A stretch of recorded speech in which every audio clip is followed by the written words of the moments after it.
Craig, obviously some big news there with Reed Baker-Whiten being signed. Just your thoughts on that signing and, especially giving him the U-22 spot in your roster.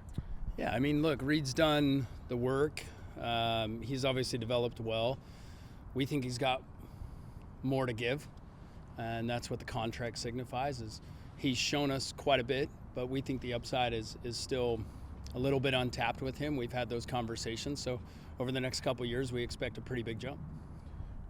Was it any rush, to do this before the U-20 World Cup, or it's just the way kind of it came about? No, we've been in conversations for almost a year now, so I think the timing, it just is what it is. In terms of the U-20s, it works out well. It allows us to kind of continue as a club to do what we've always done, which is support the player development and the pathway. So for Reed, it's nice. It's a nice little combo, but it's not quite the bow on top that you might think. It's been conversations for months. A couple of the other two that kind of come to mind is one, Paul Rothrock, our conversations with him and his contract. And then the other one is Obed Vargas. Is there any extension coming to him as well? Ongoing. I mean, same thing. I've been pretty open about it. Conversations with a lot of players, and sometimes it takes a while to land the plane. Sometimes it lands real quickly, but ongoing with quite a few guys, and those guys, have some nice offers in front of them. It's just a matter of if we can find that final agreement.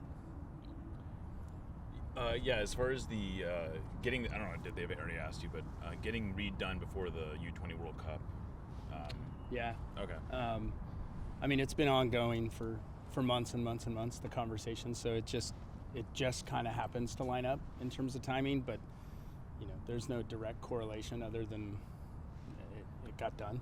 Yeah. And the U-20s are happening. Yeah. I mean, I guess on that same note, though.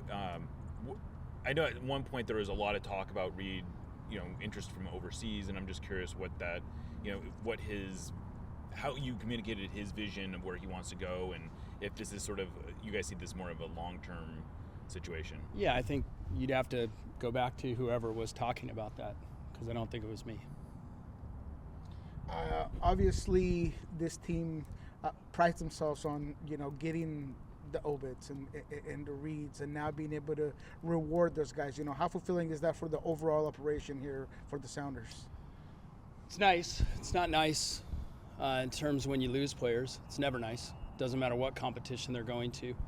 I'm the general manager of the Sounders, not any other youth team or national team. So my job's to worry about this first, and that's what I do on a daily basis. So it's never nice to lose a player. It's always nice to support a player's development, and so I think that's more the category this fits in. We're very proud as an organization to do that.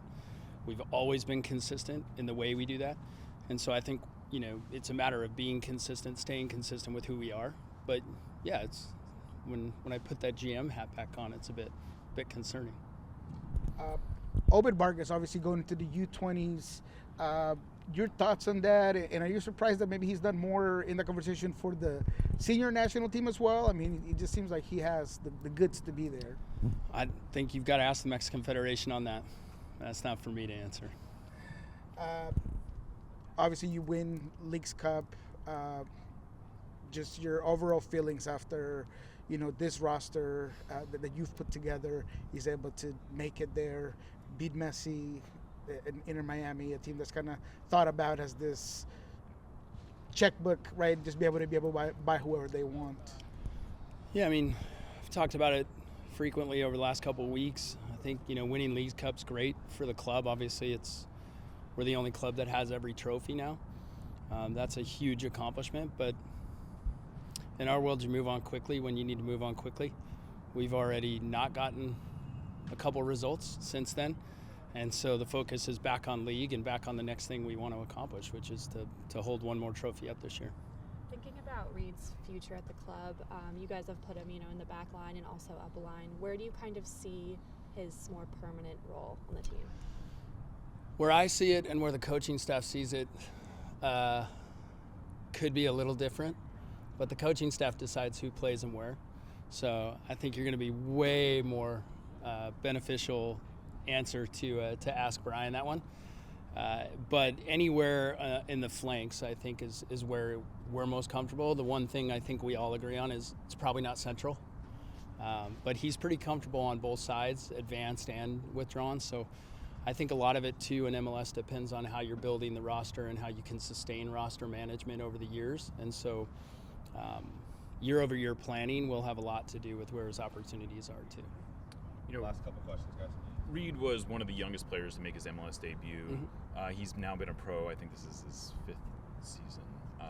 What kind of progress have you seen? What have you seen in him that you've liked and that gave you the confidence to give him a long-term extension? Well, the timing looks pretty nice considering he played his single best game as a pro in the Leagues Cup final on the left, which is nice to see. So the fact that he can play on both sides comfortably and the fact that he likes to advance the ball, his physical profile, those are all things that stand out when you watch him, and I think anyone that watches him can identify those easily.